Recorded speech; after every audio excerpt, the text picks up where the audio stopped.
Vamos lá. Hebreus, capítulo 12. Eu quero ler com vocês os versículos 14 e 15. O texto sagrado diz: procurem viver em paz com todos e busquem a santificação, sem a qual ninguém verá o Senhor. Cuidem para que ninguém fique afastado da graça de Deus e que nenhuma raiz de amargura brotando cause perturbação e por meio dela muitos sejam contaminados. Meu Deus, pedimos que o Teu Espírito nos conduza a esse lugar onde a Tua Palavra não apenas resplandece no nosso íntimo, iluminando os olhos do nosso coração, trazendo percepção espiritual, mas, ó Deus, se cumpra a própria declaração da Escritura, de que a Tua Palavra é mais afiada do que uma espada de dois gumes, que ela tem a capacidade de penetrar ao ponto de dividir espírito e alma, juntas e medulas, e ela é apta para discernir os intentos do coração. Mais do que recebemos instrução, que ela possa expor o nosso coração de forma sobrenatural, enquanto a própria palavra é ministrada, que ela seja aplicada pelo Espírito Santo, que possamos ter um diagnóstico acurado e não estar preso a uma condição de auto-engano, e que a Tua Palavra de fato possa produzir o resultado que o Senhor tem planejado para esse tempo, para essa hora, que ela venha sob medida, com aplicação personalizada. Nós te pedimos em nome de Jesus. Amém. Bom, eu quero tomar essa advertência. Procurem viver em paz com todos. A NVI traduziu: esforcem-se para viver em paz com todos. Outras traduções, simplesmente escolheram a opção seguir a paz com todos. E junto com a expressão seguir a paz com todos, ele diz: e a santificação, sem a qual ninguém verá o Senhor. Portanto, quando ele está falando a respeito de paz, e a expressão paz, essa palavra utilizada no original do grego e aqui traduzida como paz é eirene, ela significa ausência de guerra, harmonia. Eu e você precisamos entender que a Bíblia não está sugerindo apenas algo que é mais do que bom, importante para as nossas emoções, mas também para a nossa vida espiritual. Andar em paz, em ausência de guerra, de conflitos, não apenas traz uma harmonia emocional, mas significa parte do desenvolvimento espiritual, do nosso processo de santificação. Dito isso, na sequência, o versículo 15 faz a advertência: cuidem. Outras traduções dizem: tomem cuidado. Cuidem para que ninguém fique afastado da graça de Deus e que nenhuma raiz de amargura brotando cause perturbação e por meio dela muitos sejam contaminados. Depois de falar de paz, com recheio de santificação, mesclando paz com o que será dito, a Bíblia fala a respeito de um cuidado que eu e você devemos tomar com essas tais raízes de amargura. E é sobre isso que eu quero falar hoje. O tema da minha mensagem não é apenas um chamado ao exercício do perdão, mas talvez a gente possa se concentrar principalmente em evitar a raiz de amargura do que só apenas lidar com ela. E na minha mensagem, ao falar a respeito das raízes de amargura, eu quero começar enfatizando a importância de evitá-las. Mas vou terminar também falando a respeito de como tratar com elas se falhamos em evitá-las no meio do processo. E eu gostaria que a gente pudesse olhar para esse assunto não como algo que diz respeito apenas a preservar a ordem emocional do nosso ser. Nós precisamos entender que o assunto é espiritual. Quando a Bíblia está relacionando com santificação, quando a Bíblia está dizendo que a gente tem que cuidar para não se privar da graça de Deus, ela simplesmente está sendo clara o suficiente para que eu e você entendamos que a maneira como lidamos com as raízes de amargura, com o perdão ou a falta dele, afeta em essência o nosso relacionamento com Deus e a nossa vida espiritual. Desordem ou harmonia emocional pode ser uma consequência, um efeito colateral. Mas o cerne da questão diz respeito à vida espiritual, e essa é a aplicação que eu quero trazer. Quando a palavra de Deus está falando a respeito de seguir a paz com todos, e esse é o primeiro aspecto que eu quero trabalhar, ela nos mostra a importância de entendermos um padrão, um estilo de vida, o padrão comportamental do cristão. Em segundo lugar, Quando eu falar da consequência de não seguir a instrução de seguir a paz com todos, que é privar-se da graça de Deus, eu quero ampliar talvez o peso ou o choque que a advertência carrega. E nesses dois primeiros pontos, seguir a paz com todos, privar-se da graça, eu quero trabalhar principalmente o conceito de que nós precisamos evitar a ofensa ou a armadilha da ofensa, do ressentimento, da amargura. Mas depois, em terceiro e último lugar, eu vou trazer a perspectiva bíblica de como lidarmos com a raiz. Se falhamos em evitar, como evitar que esse processo continue e como nós podemos resolver esse tipo de coisa ou de questão. Na segunda carta de Paulo aos Coríntios, no capítulo 2, nos versículos 10 e 11, o apóstolo Paulo aborda a questão do perdão e ele eleva esse assunto para o plano espiritual, que é a leitura que eu quero que a gente tenha. Não se trata apenas de uma questão de ordem emocional, mas da vida espiritual. Ele diz assim, versos 10 e 11 de 2 Coríntios 2, a quem vocês perdoam alguma coisa, eu também perdoo. Pois o que perdoei, se é que perdoei alguma coisa, eu fiz por causa de vocês na presença de Cristo. Preste atenção à frase, na presença de Cristo. No 11 ele diz, para que Satanás não alcance vantagem sobre nós, pois não ignoramos quais são as intenções dele. Outra tradução diz, pois não ignoramos as suas maquinações, os seus ardis. Então o apóstolo Paulo está falando que uma decisão de perdão é algo que se faz na presença de Cristo. Vida espiritual, relacionamento com Deus. E ele diz, e esse zelo por manter esse assunto bem resolvido na presença de Cristo, é para que Satanás não leve vantagem sobre nós, não alcance vantagem sobre nós. O que significa que num ambiente onde não há perdão, há um espaço para ação, influência, eu diria até controle maligno. A ofensa é uma armadilha que Satanás usa.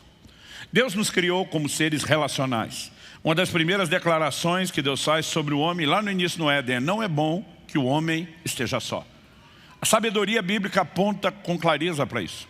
Provérbios 18:1 diz, aquele que se isola insurge-se contra a verdadeira sabedoria e busca só o seu próprio desejo. Agora, por que muitas vezes alguém vai insurgir-se, rebelar-se contra a sabedoria do convívio social? A Bíblia diz, ele quer o seu desejo, porque o convívio social envolve, entre outras coisas, renúncia, abrir mão, adequações, adaptações.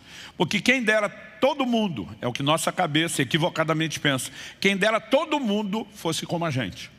Normalmente a forma como olhamos o mundo diz respeito ao jeito que nós somos. Normalmente temos a tendência, salvo aqueles momentos de crise pessoal, na hora que vamos analisar o mundo, nós temos a tendência de achar que o nosso temperamento é o melhor. Quando estamos em crise conosco mesmo, a gente consegue botar um monte de defeito, mas se comparar com os outros, nós somos os melhores. Então todo mundo deveria agir e comportar como a gente. Mas nós temos temperamentos, estilos de ser completamente diferentes.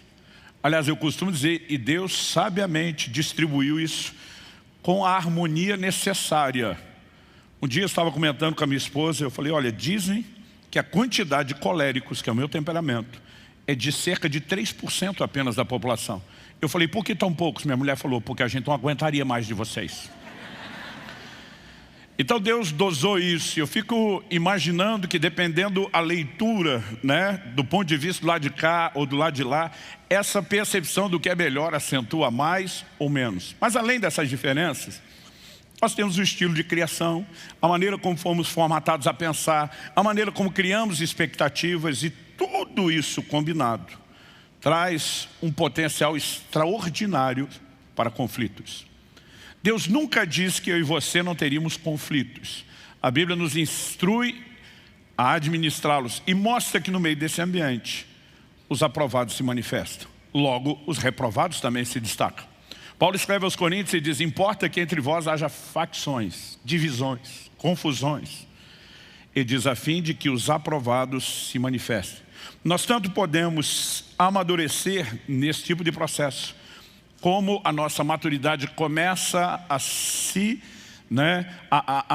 colocada em evidência à medida que aprendemos a lidar corretamente. Eu e você precisamos entender que quando Jesus disse, no mundo tereis aflições, Ele não estava falando só de circunstâncias externas. Muitas vezes nossas aflições, elas têm a ver com o comportamento das pessoas. A Bíblia fala de quando Esaú se posiciona contra a instrução dos seus pais e se casa com as mulheres da terra de Canaã e não com as pessoas ligadas à cultura que eles tinham, o que envolvia também o estilo de fé. A Bíblia diz que elas se tornaram para seus pais uma amargura de alma. Muitas vezes não são as pessoas, as suas decisões, a maneira como decidem conviver, isso tem um ambiente potencial de gerar muito, muito conflito. E todos nós sabemos disso na prática. Mas a orientação bíblica nos mostra como conviver num ambiente de imperfeições. Isso significa que eu e você vamos ter que aprender a andar em amor. Isso significa que eu e você vamos entender a necessidade de determinadas adaptações. E as adaptações nem sempre significam que nós vamos viver mudando todo mundo como a gente gostaria de poder fazer. Quando Jesus disse, se alguém lhe ferir a face da outra, se alguém lhe obrigar a caminhar uma milha, vá a segunda. Ele disse, se alguém pedir a capa, entrega também a túnica. Ele está falando da capacidade de ceder. O que muitas vezes pode soar para mim e para você injustiça. Assim como o assunto do perdão. Porque normalmente o nosso foco emocional é Deus está dando mais moral para o outro do que para mim. Para aquele que está fazendo a coisa errada do que para mim que estou fazendo a correta. Mas eu quero te ajudar a entender que andar em amor, não apenas perdoar, mas evitar a ofensa, nem precisar chegar lá, é o que vai nos abençoar, vai nos enriquecer tremendamente. E isso precisa ser uma escolha e fruto de um entendimento, não só de amadurecimento emocional, mas de entendermos que isso é crescimento espiritual. A Bíblia chama de santificação. Porque errar no terreno do perdão não traz só desordem emocional. A Bíblia classifica a falta de perdão como pecado. Ele contamina o processo de santificação. Ele nos desconecta de Deus e nós precisamos olhar para isso com seriedade. Então, quando você entende que de fato Satanás tem artimanhas, armadilhas, ele decide usar ofensa, e que Deus está nos advertindo, Ele está dizendo, potencialmente, você tem a chance de morder essa isca. Potencialmente, você corre o risco de ser pego nessa armadilha. Então a Bíblia nos chama ao cuidado e andar nesse lugar onde a gente escolhe seguir a paz. Seguir a paz não significa que eu e você não teremos conflitos, significa que nós precisamos aprender a administrar conflitos. Quem está entendendo aí, diga amém. Um dia desses, ouvi um comentário de uma pessoa que foi questionada como ela chegou aos 50 anos de casado. E ele disse, eu sou de uma época onde a gente arrumava as coisas que quebrava e não jogava fora. Obviamente ele estava falando sobre a maneira como lidamos com eletrodomésticos, por exemplo. Hoje em dia, dependendo do aparelho que você tem que estraga, não vale mais a pena arrumar, a gente troca. Antigamente era diferente, se consertava, não se trocava. E esse tipo de mentalidade vai se desenvolvendo a ponto de tornar tão comum que nós vamos transferindo o que fazemos com coisas para aquilo que fazemos com as pessoas.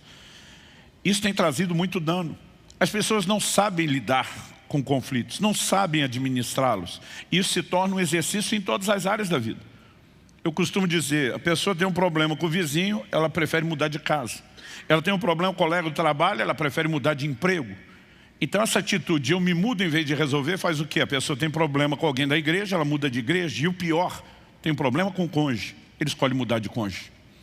Nós precisamos entender que há uma orientação bíblica que diz respeito à maneira como nós devemos nos conduzir nos relacionamentos. Isso é parte e expressão do nosso cristianismo e vai afetar diretamente a nossa relação com Deus. Então, se a Bíblia chama seguir a paz com todos de um processo de santificação, de avanço, de crescimento, não seguir é retrocesso, é queda e compromete a vida espiritual. A primeira coisa que deveria nortear a minha e a sua vida não é apenas arrumar o erro, mas evitá-lo. Por exemplo, melhor do que receber o perdão para um pecado cometido é não pecar. Melhor do que precisar perdoar alguém é não alimentar a ofensa. E a primeira instrução bíblica para mim, ela é claramente preventiva. Sigam a paz com todos. Depois de orientar a seguir a paz, A segunda orientação que vem na sequência, ela já está no versículo 15 de Hebreus 12 que nós lemos. Ela diz respeito a um cuidado muito específico. Ele diz assim: cuidem para que ninguém fique afastado da graça de Deus. A NVI traduziu que ninguém se exclua da graça de Deus. Outra tradução diz que ninguém se prive da graça de Deus. Como eu posso me privar da graça de Deus? O texto é claro. Ele, quando diz que nenhuma raiz de amargura brotando cause perturbação e por meio dela muitos sejam contaminados. A falta de perdão, tu sustentando isso desde o início e você repetitivo, ela não é apenas um problema de ordem emocional. Ele não traz caos e um transtorno apenas no nosso ambiente emocional. Ele afeta a nossa vida espiritual. Nós vimos que perdão se pratica na presença de Cristo e que quando isso não é feito, Satanás leva vantagem sobre nós. Como?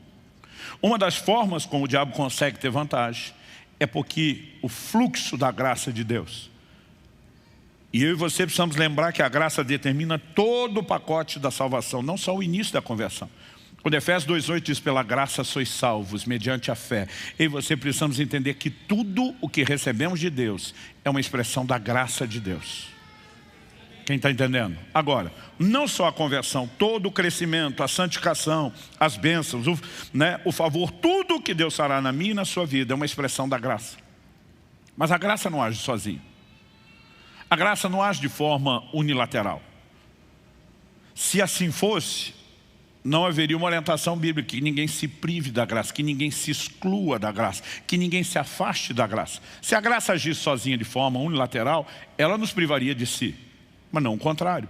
Mas quando a Bíblia está dizendo para que eu e você não nos privemos da graça, significa que a graça não age sozinha. Aliás, eu gosto de dizer que na definição teológica a graça não age, ela reage, ela interage.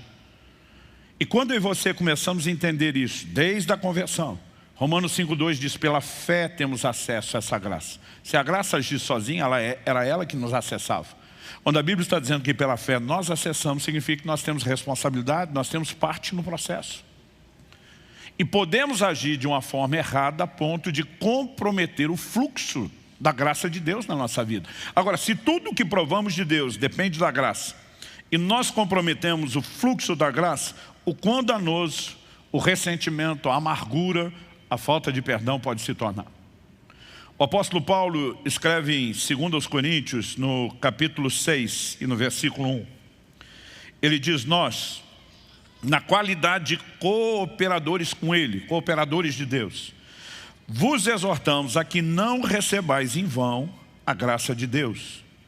Primeiro ele diz, na qualidade de cooperadores. A palavra aqui traduzida cooperadores, sinergia. Cooperar é operar juntamente com, é trabalho conjunto. Então Paulo está deixando claro, Deus não trabalha sozinho, nós temos que trabalhar com Ele. Há uma interação entre Deus e os homens. Ele diz, na qualidade de quem tem que cooperar, a exortação que eu vou fazer tem que ser entendida sob essa lente, cooperação. E diz, eu exorto vocês, não recebam a graça de Deus em vão. Quem está dizendo, Deus está liberando graça. Tem um fluxo da graça. Da parte de Deus, o fluxo da graça não será estancado. Mas você pode se privar do que Ele está liberando. Então imagine um eletrônico ligado à tomada como um computador. E alguém simplesmente passa e corta o fio da tomada. Ainda tem energia lá? Tem. Ele ainda está sendo liberado o fluxo de energia? Sim. Mas porque houve uma desconexão com o fluxo, aquele eletrônico que depende de energia não vai funcionar. Não é por má vontade da eletricidade. É simplesmente porque houve uma desconexão. E a Bíblia está dizendo, tomem cuidado para não se excluir da graça de Deus. Quem está acompanhando a ideia? Então, o apóstolo Paulo escreve aos Gálatas e ele diz, eu não anulo a graça de Deus. Por que ele diria isso, se não é possível anulá-la? Seria quase que a mesma coisa que hoje em dia alguém queria se orgulhar e dizer, eu não mato Deus, mas Deus não pode ser morto. Do que é que você está se orgulhando? Então Paulo está falando sobre anular a graça e diz, então não receba a graça de Deus em vão. E você precisamos entender como o perdão que eu e você recebemos de Deus foi liberado sobre nossa vida. Graça. E quando entendemos isso, que o perdão de Deus é uma expressão da graça, o que significa a decisão de não perdoar? Em Mateus 6, 14 e 15, ali naquele contexto da chamada oração do Pai Nosso, que nos ensina a declarar perdão sobre os outros, Jesus termina dizendo: porque se perdoarem aos outros as ofensas deles, também o Pai de vocês que está no céu perdoará vocês. Se porém não perdoarem aos outros as ofensas deles, também o Pai de vocês não perdoará as ofensas de vocês. Como recebemos o perdão de Deus? Graça. Mas quando nos recusamos perdoar o próximo, Deus está dizendo: eu vou retirar o fluxo da graça que te oferece perdão, pela sua decisão de não perdoar. Então a escolha de não perdoar nos priva do fluxo da graça de Deus. Não podemos olhar para isso e achar que é apenas um assunto relacional ou de ordem sentimental. Nós precisamos entender que, em essência, ele diz respeito a questões espirituais, por isso que está relacionado com a nossa santificação. Na parábola do credor incompassível, em Mateus 18, Jesus fala de um camarada que era uma dívida impagável quando você faz aquela conta. O tempo, os anos de trabalho, ele não conseguiria pagar aquilo. E a Bíblia fala que aquele senhor, aquele rei o perdoou. Mas depois ele encontra um conservo que ele devia algo bem menor, comparado à dívida eterna que ele tinha. Mas ele começa a sufocar aquele camarada dizendo: você tem que pagar o que me deve, e não oferece perdão. A Bíblia diz que quando o rei toma conhecimento disso diz: bota ele na prisão. Estou revogando o perdão que eu dei a ele. O que é que Jesus está falando? Eu e você recebemos o perdão de uma dívida imensa da parte de Deus.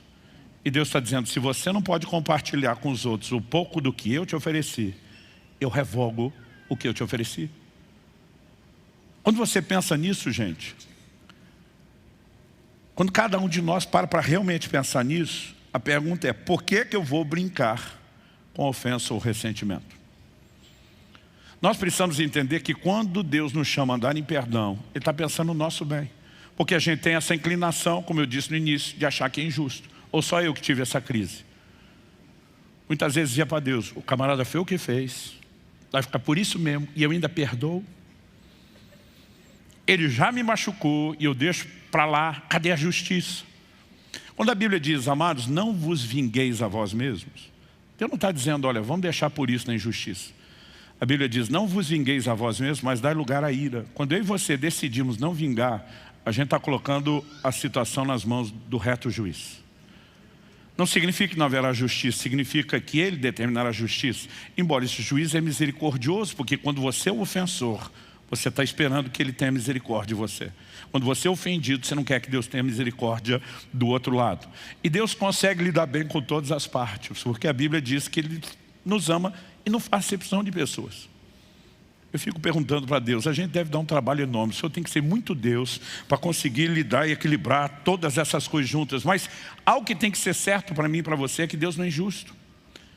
Os antigos diziam que o ressentimento é algo semelhante à atitude de quem todo dia toma um pouco de veneno, esperando que quem o ofendeu morra. Quem está morrendo é ele. Então Deus não está sendo injusto com você quando te pede para perdoar.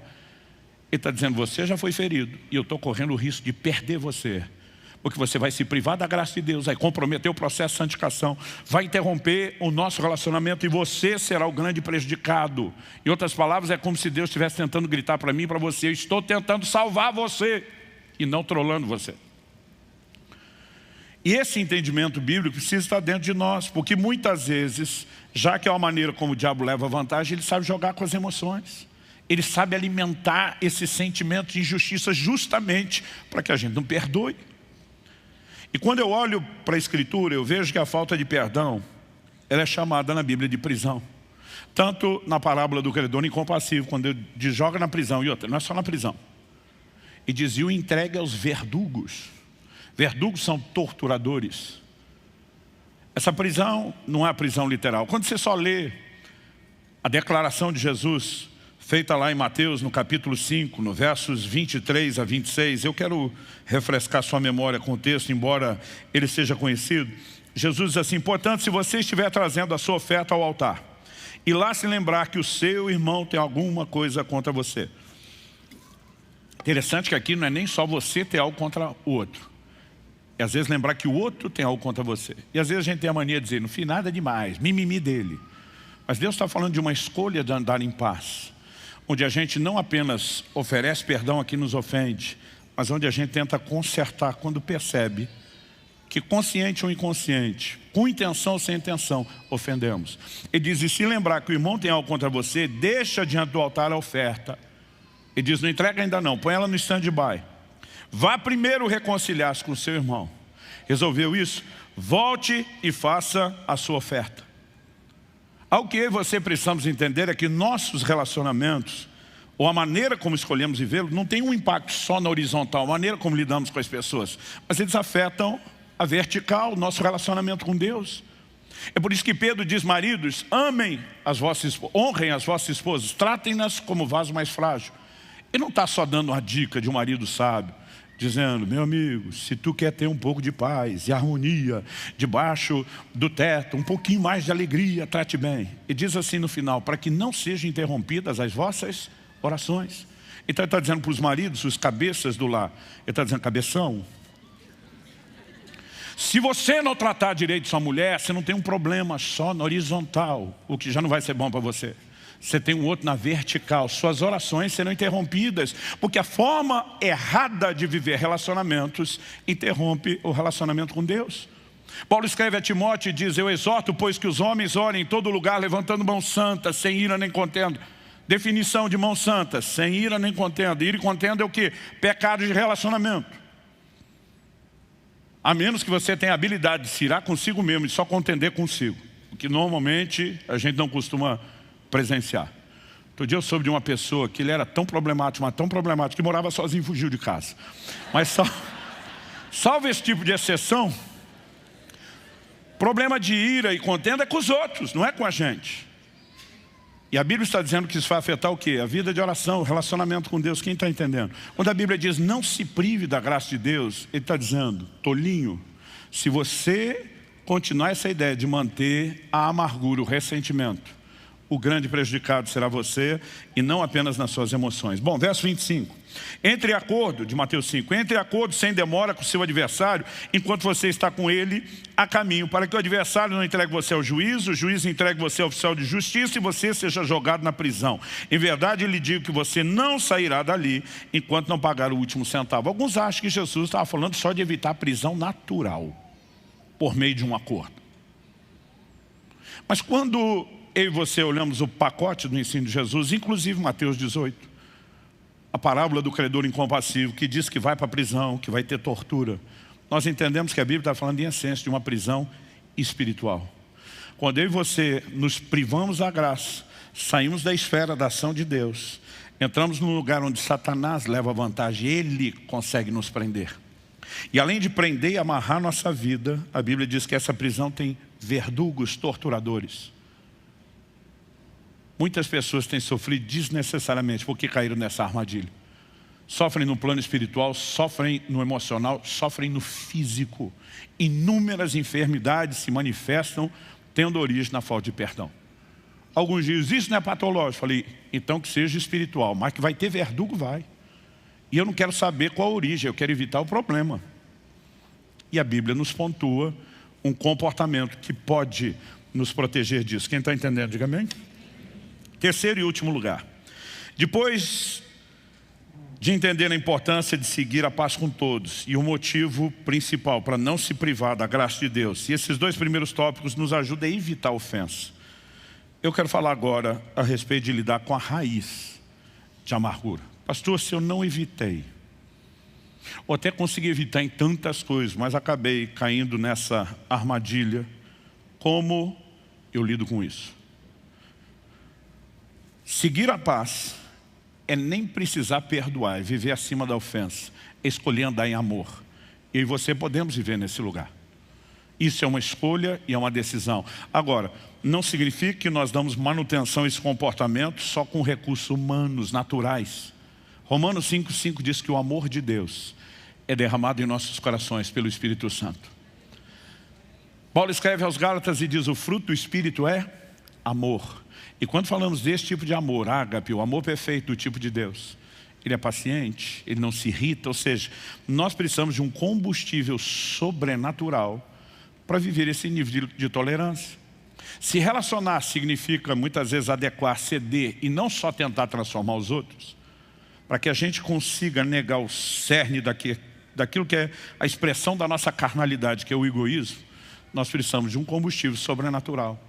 Primeiro, é possível evitar, mas se percebemos que falhamos em evitar, que a gente não erre duas vezes, deixando de aplicar algum tipo de intervenção que impeça o processo de crescer, porque ele sempre será progressivo. Primeiro, a Bíblia fala de uma raiz de amargura. Raiz é aquilo que normalmente fica onde? Para baixo do solo. Está falando de uma fase onde o processo funciona fora da vista. Mas existe um momento onde a raiz brota. E aí vem a público e se torna visível. Existe a fase onde o problema é meramente individual. Está fazendo mal a quem está ressentido. Mas quando brota, a Bíblia diz, agora vai começar a contaminar os outros à volta. E aquilo que antes era um problema para a emoção de um indivíduo e para a vida espiritual de um indivíduo, agora pode progredir, se tornar um problema para as emoções e para a vida espiritual de vários indivíduos. Não é difícil você perceber uma pessoa amargurada. Um pouco de conversa já revela isso. A dor que alguns expressam na maneira como falam, né, já denuncia isso, até porque a Bíblia diz que a boca fala do que está cheio o coração. O problema é que quem está transbordando já acostumou com aquilo e não percebe que agora, além de estar tomando veneno, está destilando veneno nos outros. Ou você nunca tomou a dor de outros? Só eu que fui o tolinho de fazer isso. Eu lembro que recém-casado, um dia eu disse para a Kelly, falei, meu amor, você está vindo para um lugar de pastoreamento aqui, nós temos aconselhamento. Falei, presta atenção numa coisa importantíssima, que ninguém me falou quando eu fui pastorear. Nós fomos aconselhar um casal, você vai ouvir o primeiro cônjuge, não importa se é o marido ou a esposa. Quando ele terminar de falar, você já está com raiva do outro. Mas quando você termina de ouvir o outro, você está com raiva do primeiro. Porque cada um tem razão, mas não tem jeito dos dois ter razão. Eu falei, talvez cada um tenha um pouco de razão, mas nós precisamos saber como lidar com isso. Muitos de nós não temos nem a sabedoria de ouvir a outra parte envolvida.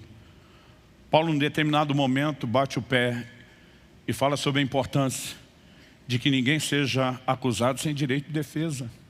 Quantas vezes nós compramos a amargura de alguém, passamos à frente aquela versão contaminada, ajudamos a contaminar outros, sem sequer dar oportunidade à outra parte de se posicionar. Ou de trabalharmos dessa forma com mediadores. Fulano está assim, qual a sua versão? Qual a sua leitura? Porque a sua versão não é necessariamente a verdade, ela pode ser a sua leitura. Então eu, como alguém de fora, sem me envolver, posso ajudar vocês. Nós precisamos ser muito vigilantes nisso. Mas pastor, não evitei, a raiz da amargura entrou. O que é que fazemos agora? Logicamente que a resposta, se a gente for falar só de forma direta, perdão. Mas a gente precisa entender melhor a dinâmica de funcionamento do perdão.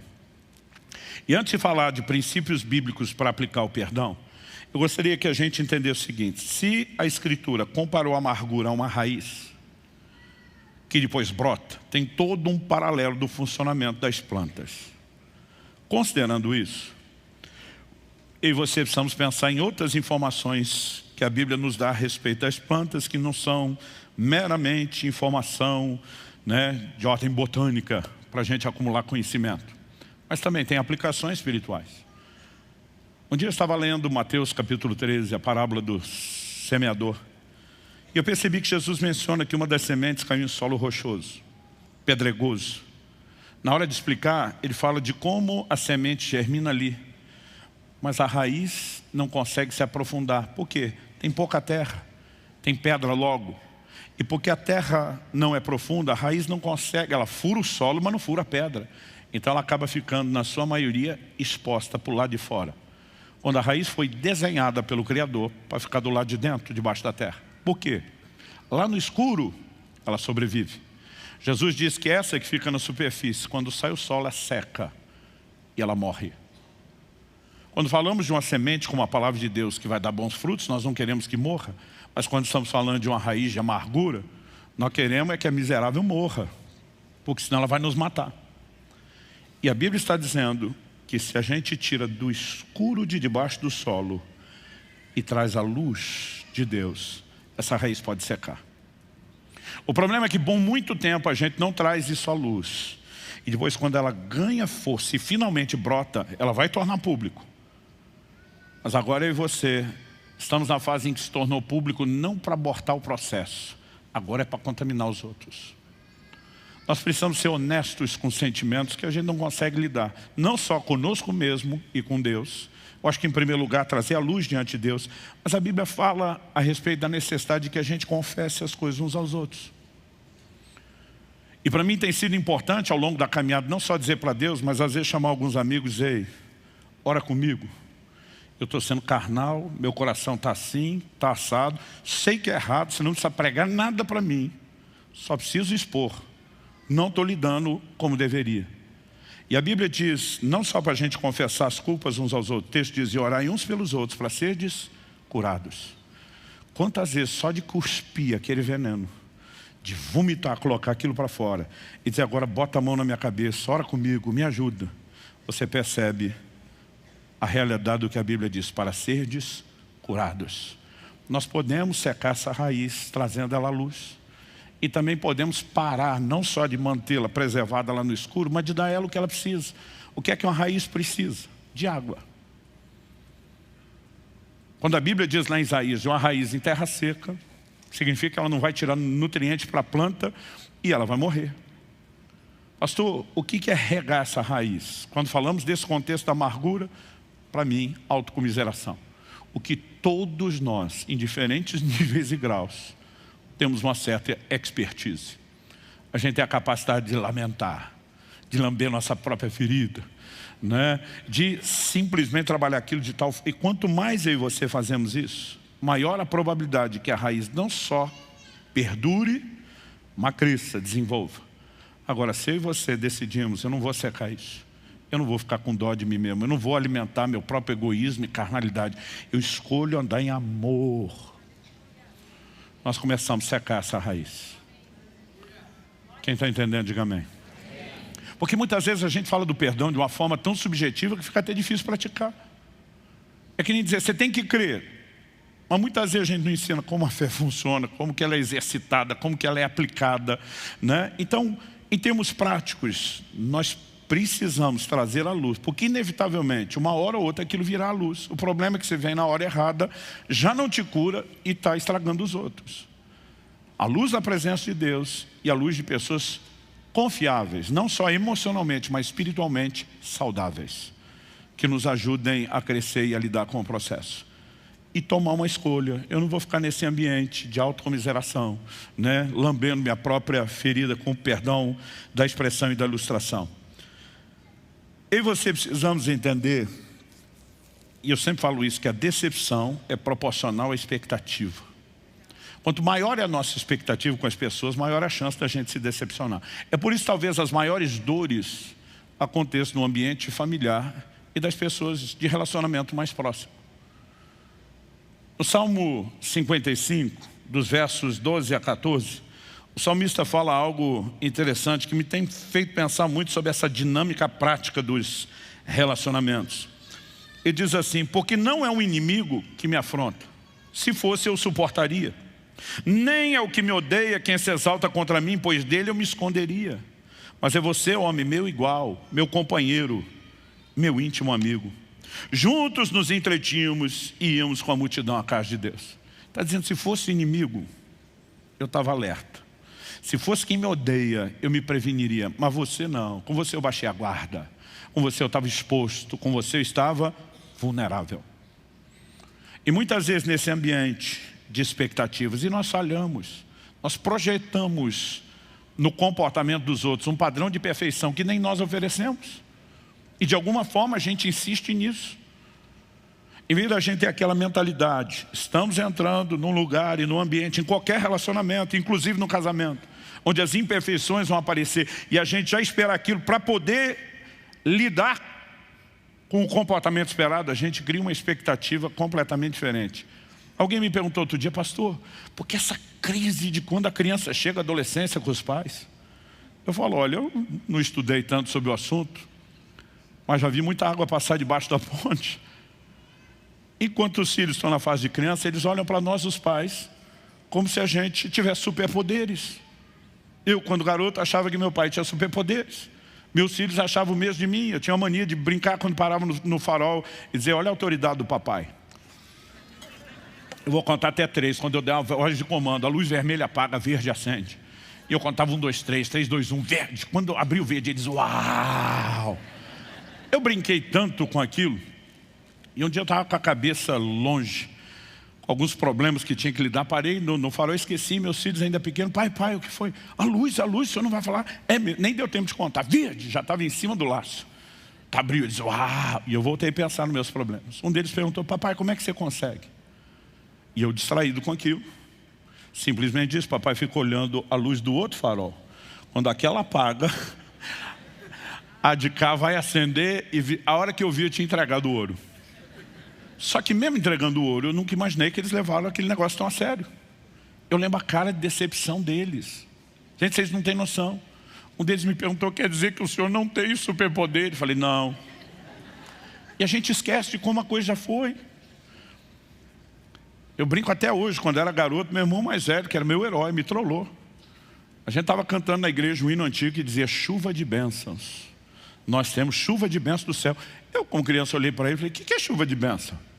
Eu não conhece não? Eu falei, não. Ele falou, não tem a chuva de água? Eu falei, essa eu conheço. Então, a chuva de água, ela vem do céu e molha a terra, não é? Eu falei, é. Ele falou, chuva de bênção, ela sai do chão e molha o céu. Eu passei anos procurando a chuva, até descobrir com entendimento que me trollaram. Ele até hoje brinca, você tem que me perdoar. Eu falei, não, está perdoado. Mas vou entregar sua trollagem para o mundo inteiro. Gente, aquilo foi uma decepção inexplicável. Então, se com coisas pequenas a gente consegue decepcionar, imagina as maiores. E muitas vezes o que nós precisamos no convívio é regular a expectativa. Se eu não sou perfeito, vou falhar com os outros, por que é que eu espero perfeição dos outros e já não projeto que eu tenho que estar pronto para lidar com falhas? Nós precisamos reprogramar a maneira de pensar e viver os relacionamentos à luz da Escritura. Deus, o Criador, o fabricante, deu para mim e para você, quando nos criou o manual do fabricante, que nos ensina a relacionar. E depois de entender essas dinâmicas, que para mim não são só ferramentas psicológicas, espere corretamente. Outra coisa, de forma prática, quando Jesus está na cruz e diz, Pai, perdoa-lhes, porque não sabe o que fazem. Ele nos ensina a olhar para o ofensor como vítima. Ele é vítima da ignorância, ele é vítima de alguém que o feriu. Muitas vezes nós não conseguimos perceber o comportamento e a reação de alguns. Mas a gente poderia ter um pouco de empatia se você conseguir se colocar na pele do outro. Eu lembro de uma ocasião, eu estava na praia, estava um tempo meio nublado e eu não me toquei que sem o sol aparecer forte, o mormaço queimaria, não usei protetor solar. E depois de uns dias eu volto para a igreja como? Está tão queimado que mal conseguia dormir à noite. Eu lembro quando chego na igreja, revejo alguns amigos, a gente, todo mundo com saudade. Alguns já abrem o braço para te abraçar. E eu, não me toque. Porque quem está machucado não consegue ver no abraço uma expressão de afeto. Aquilo é uma ameaça. Emocionalmente, nós temos muita gente agindo assim o tempo todo. E às vezes você pergunta que bicho mordeu essa criatura. Em vez de perguntar para a própria criatura o motivo do comportamento, a gente fica julgando e avaliando. Jesus elogia Natanael, diz, eis um verdadeiro israelita em quem não há dolo. Natanael vira para Jesus e diz, de onde o senhor me conhece? Eu digo, caramba, não dá nem para elogiar o cara, quase com quem o senhor pensa que é para falar bem de mim? Você nem me conhece. Eu estou falando bem de você, não estou falando mal, mas não me conhece. Na hora que eu tenho vontade de parar na frente de alguns e dizer, alô? Mas sabe, se você aprendemos a nos colocar no lugar de outros, a gente pode regular algumas coisas. Isso é mais do que ferramenta emocional. São orientações bíblicas, práticas e sábias. Mas a grande ferramenta para o perdão, ela é de ordem espiritual. Além do amor de Deus que é derramado em nossos corações, o perdão é um ato de fé. De acordo com a Bíblia, o perdão não tem a ver com merecimento. Eu vejo muita gente, fulano merece que eu perdoe. Eu digo, e você merecia que Deus te perdoasse. Efésios 4:32 diz que nós temos que perdoar como Deus em Cristo nos perdoou. A gente merecia? Não. Então a gente oferece perdão sem outro merecer. Nós recebemos perdão por misericórdia, porque é que agora, para oferecer perdão, tem que ter merecimento? Pastor, a teoria é bonita, exatamente. Como é que a gente pratica? Fé. Perdão não tem a ver com sentimento. E também Jesus disse que não é só da boca para fora. Ele disse que tem que perdoar de coração. Meu amigo, aqui está o negócio. Porque tem hora que você fala, tá bom, tá perdoado. E lá dentro você sabe que está gritando, tá coisa nenhuma, cruzei o dedo. Não que você queira, mas sua emoção está te prendendo dessa forma. Quando Jesus, em Lucas 17, fala sobre a quantidade de vezes que os discípulos tinham que perdoar quem ofendesse no mesmo dia, os discípulos dizem, Senhor, aumenta a nossa fé. Eles não estão dizendo que não tem fé. Eles estão dizendo, por isso o Senhor está falando que nós precisamos de mais fé do que o que nós temos. Os caras já eram enviados por Jesus para ressuscitar morto, levantar paralítico, abrir o olho do cego, o ouvido do surdo, a boca do mudo. Eles já estavam vendo milagres extraordinários. Mas eles estão diante de Jesus dizendo, ressuscitar o morto, beleza, está bem mais fácil. Mas perdoar esse tanto, não damos conta. Por aí você imagina o tanto de fé que você tem que ter para perdoar. Quando eles pedem, Senhor, aumenta a nossa fé, o que é que Jesus responde? Se tiverdes fé, como grão de mostarda. A NVI, uma tradução que eu gosto muito, ela pecou, na minha opinião e na de muitos outros estudiosos, terrivelmente na tradução desse versículo. Ela diz, se tiverdes fé do tamanho de um grão de mostarda. Você revira aquele original grego, não existe a expressão tamanho em lugar nenhum. Mas por conta de um entendimento popular, até hoje você vê gente dizendo, se você tiver uma fezinha do tamanhozinho, de um grãozinho de mostarda, resolve tudo. Ué, se a fezinha do tamanhozinho, do grãozinho de mostarda resolve tudo, por que é que Jesus condenou a pequena fé de outros? Uma hora ele repreende pela pequenez da fé, depois diz que a fé pequena resolve tudo. Jesus se decida, porque se ela resolve tudo, ter fé pequena não é um problema. Se ter fé pequena é um problema, a fé pequena não resolve tudo. O ensino de Jesus nunca falou do tamanho, ele só diz fé como semente. O tradutor pegou a ideia de que o grão de mostarda é a menor da semente e falou, Jesus deve estar falando do tamanho, nós estamos falando de multiplicação. Como você multiplica o pouco que tem? Se você planta a semente, você vai multiplicar o que tem. Pega o contexto, Senhor, aumenta-nos a fé. Ele diz, não sou eu que aumento, vocês aumentam. Como? Exercitando, usando a fé que você tem. Plante um pouco, que você colhe mais. O exercício da fé nos faz crescer. E não diga você que você não tem oportunidade de exercitar sua fé para perdoar, porque ela está aí todo dia, em todo lugar. O que nós só precisamos é o exercício da fé. Todo dia alguém diz, pastor, ontem eu tinha perdoado, mas hoje eu acordei e parece que está desperdoado. Eu falei, aí você perdoa de novo. Mas eu acho que amanhã eu vou acordar e desperdoa de novo. E você perdoa outra vez. E você vai exercitando a sua fé. Não é um sentimento. Ah, pastor, eu não tenho alegria na hora que eu estou perdoando. Mas depois vai ter. Porque a falta de perdão vai te amarrar numa amargura. Não existe alegria ou realização na vida de quem não perdoou. Quem está entendendo, diga amém. Vamos ficar em pé para parecer que está acabando. Eu quero te fazer algumas colocações práticas. Às vezes a gente ouve esse tipo de ensino e pensa, fulano tinha que estar aqui ouvindo isso. Porque você sabe que o cara já está azedo e amargurado.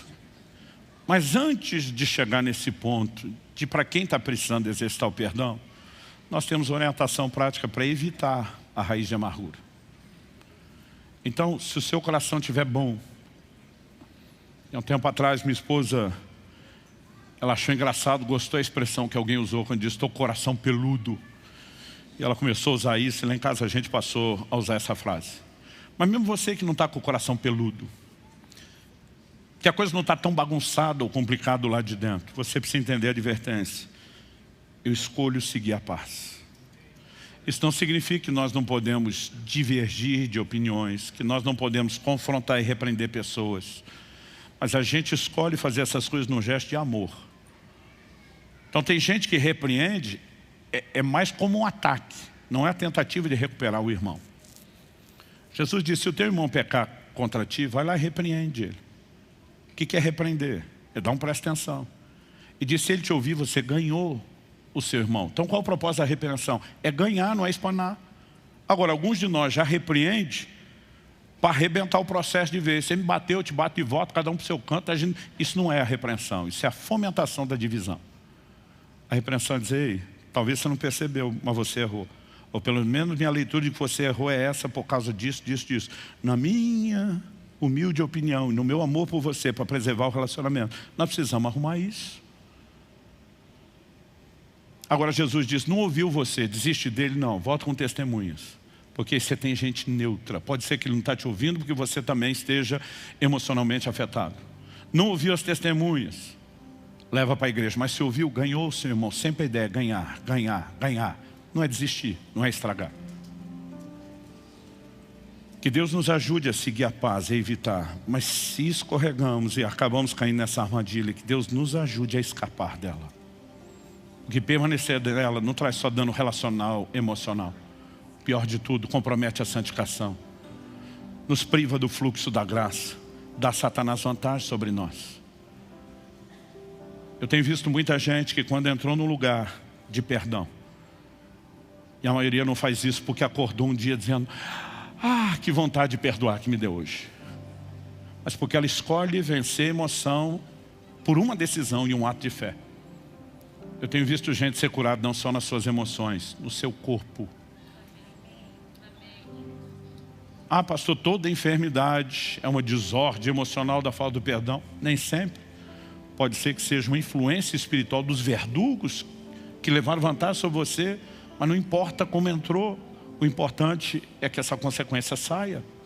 Não importa a origem, desde que ela vá embora. E aqueles que se recusam, eles não criam um problema só para si. Não é apenas a desconexão deles com Deus. O problema é maior. Porque quando eles não resolvem, além de comprometer sua santificação, dá vantagem a Satanás de se privar da graça de Deus. Ele sai do estágio onde ele apenas tem um problema e agora ele se torna um problema. Porque gente amarga começa a espalhar o que tem para aqueles que estão em volta. Toda raiz, quando brota, se torna uma planta. Ela vem a esse mundo para frutificar, para multiplicar. E com a amargura não é diferente. E nós precisamos conter esse dano. Quem está entendendo, diga amém. Eu gostaria de orar com vocês. Você, na verdade, não precisa ouvir a minha oração. Você já pode fazer a sua.